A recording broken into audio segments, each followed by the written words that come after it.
এরপরে চলে আসুন লগ্নপতি 11th হাউস। বলুন। এটা তো খালি নিজের ইচ্ছা পূরণের দিকেই একটা মাইন্ড এটা হচ্ছে আমার ইচ্ছাটা পূরণ করব। এটা হচ্ছে কি কি লিখলাম আমি, বলুন তো দেখি। এটা হচ্ছে কাম। এটা এটা বলুন। এই রে, কি লিখবো এটা আমি? এটা বলুন। রোদ। আর এটা কি?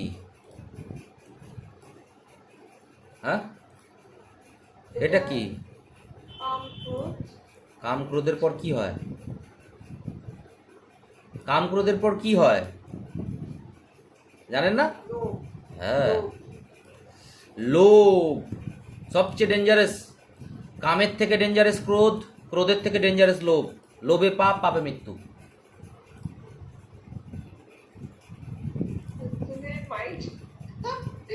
মাইন্ডের মধ্যে লোভের প্রভাব থাকে। মরণ এরা লোভী থাকবে। মরণ লোভী। লোভী মানে তার ইচ্ছার পূর্তি হয় না। লগ্নপতি একাদশে একটা ইচ্ছা পূরণ করার পর সঙ্গে সঙ্গে আরেকটা ইচ্ছা উৎপন্ন হয়ে যাবে।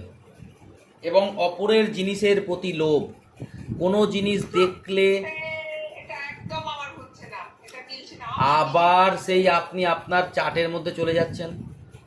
আমার চাকরি তো আছে, এখানে আমার মাইন্ডসেট। আপনার মাইন্ড, আমি বলছি না এখানে আপনি শিখতে এসছেন, আপনি এখানে আপনার চার্ট অ্যানালাইসিস করছেন কেন? তার মধ্যে অনেক প্ল্যানেটারি পজিশনে চেঞ্জ হয়ে যায় রাশিতে। শুধু বলছি লগ্নপতি, আপনাকে এটা শিখুন, কেন চেঞ্জ হচ্ছে সেটা পরে শিখবেন। লগ্নপতি একাদশে এটা হচ্ছে লোভ। যখনই মানুষের একটা ইচ্ছা পূর্তি হবে, মানুষের মধ্যে আর একটা ইচ্ছার প্রবণতা বাড়বে। সবচেয়ে প্রথমে কাম আসে, তারপরে ক্রোধ আসে, তারপরে লোভ আসে। লোভে পাপ, পাপে মৃত্যু। লোভ কি কেন হয়? এই লগ্নপতি একাদশে থাকলে এদের স্যাটিসফ্যাকশন হয় না। কেন হয় না? কারণ একটা ইচ্ছা পূরণের পর সঙ্গে সঙ্গে আর একটা ইচ্ছা জাগরিত হয়। যখনই আর একটা ইচ্ছা জাগরিত হবে তাকে পূরণ করার চেষ্টা করতে আরম্ভ করে। তাই এদের আমরণ মৃত্যুর আগে পর্যন্ত কোনো না কোনো ইচ্ছা বাকি থাকে। ইচ্ছা বাকি থাকে এদের। আবার কথা যেটা বলছি সেটা ভালো করে শিখুন, পরে এসব আমার নেই ওর নেই ওর নেই করবেন।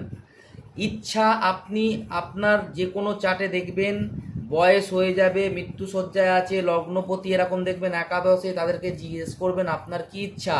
তার জীবনে কিছু না কিছু ইচ্ছার কথা সে প্রকাশ করবেই করবে। যে কারণে আমি এটাকে বলি সবচেয়ে নেগেটিভ হাউস, কারণ এদের আত্মা মুক্ত হয় না, মুক্তি লাভ করতে পারে না এই জীবনে।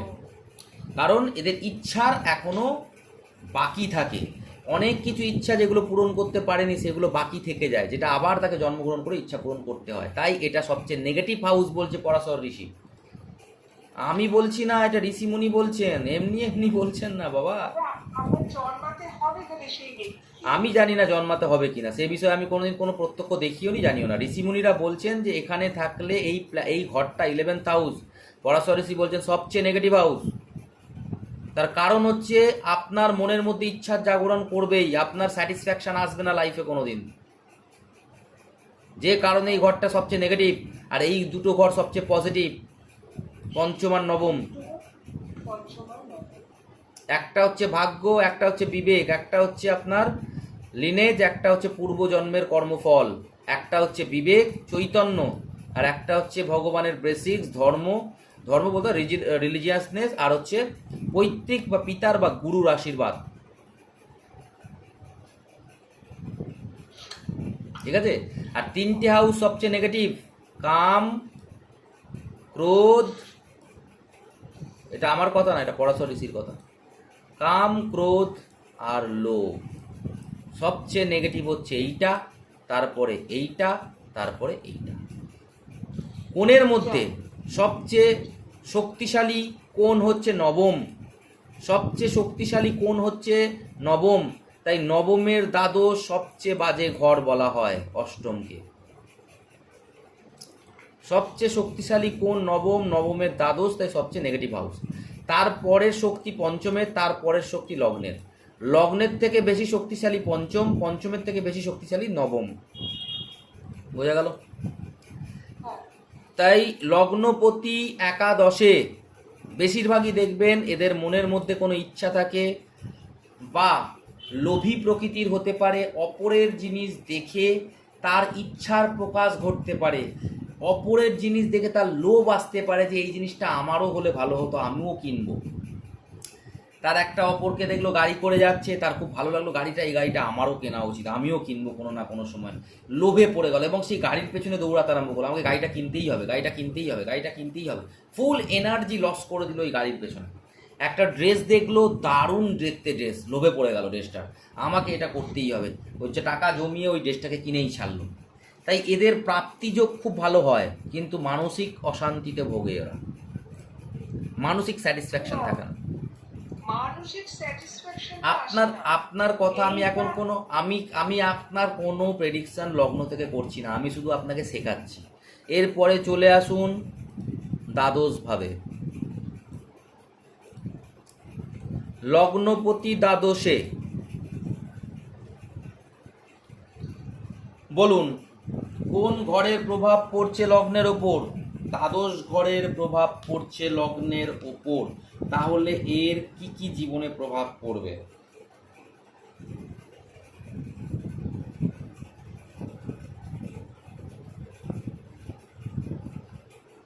হ্যালো, আছেন? হ্যালো, আবার কেটে গেল নাকি? Hello, hello.